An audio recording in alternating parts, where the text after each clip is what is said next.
بسم اللہ الرحمن الرحیم۔ حضرت سعد بن ابی وقاص رضی اللہ عنہ نے بیان کیا کہ ایک دفعہ عمر رضی اللہ عنہ نے رسول اللہ صلی اللہ علیہ وآلہ وسلم کی خدمت میں حاضر ہونے کی اجازت چاہی۔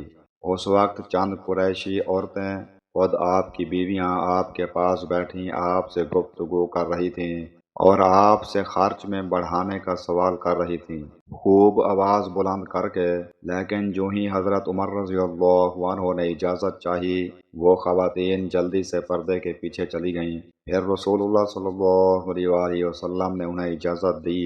ان حضرت صلی اللہ علیہ وآلہ وسلم مسکرا رہے تھے۔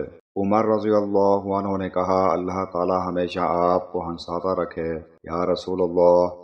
آپ نے فرمایا کہ مجھے ان عورتوں پر تعجب ہوا، ابھی ابھی میرے پاس تھیں لیکن جب تمہاری آواز سنی تو پردے کے پیچھے جلدی سے بھاگ گئی۔ حضرت عمر رضی اللہ عنہ نے عرض کیا، لیکن آپ یا رسول اللہ زیادہ اس کے مستحق تھے کہ آپ سے یہ ڈرتیں۔ پھر انہوں نے کہا، اے اپنی جانوں کی دشمنو، مجھ سے تو تم ڈرتی ہو اور ان حضرت صلی اللہ علیہ وآلہ وسلم سے نہیں ڈرتی۔ ازواج مطہرات بولیں کہ واقعہ یہی ہے، کیونکہ آپ رسول اللہ صلی اللہ علیہ وآلہ وسلم کے برخلاف مزاج میں بہت سخت ہیں۔ رسول اللہ صلی اللہ علیہ وآلہ وسلم نے فرمایا، اس ذات کی قسم جس کے ہاتھ میں میری جان ہے، اگر شیطان بھی کہیں راستے میں تم سے مل جائے تو جھٹ وہ یہ راستہ چھوڑ کر دوسرا راستہ اختیار کر لیتا ہے۔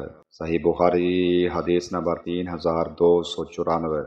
ابو ہریرہ رضی اللہ عنہ نے بیان کیا کہ رسول اللہ صلی اللہ علیہ وآلہ وسلم نے فرمایا، جو شخص دن بھر میں 100 مرتبہ یہ دعا پڑھے گا، لا الہ الا اللہ وحدہ لا شریک لہ، لہ الملک ولہ الحمد وہو علی کل شیء قدیر۔ ترجمہ، نہیں ہے کوئی معبود سوا اللہ تعالیٰ کے، اس کا کوئی شریک نہیں، ملک اسی کا ہے اور تمام تعریف اسی کے لیے ہے اور وہ ہر چیز پر قادر ہے۔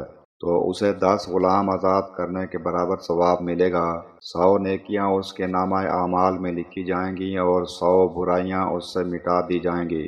اس روز دن بھر یہ دعا شیطان سے اس کی حفاظت کرتی رہے گی تاکہ شام ہو جائے اور کوئی شخص اس سے بہتر عمل لے کر نہ آئے گا مگر جو اس سے بھی زیادہ یہ کلمہ پڑھ لے۔ صحیح بخاری حدیث نمبر 3293۔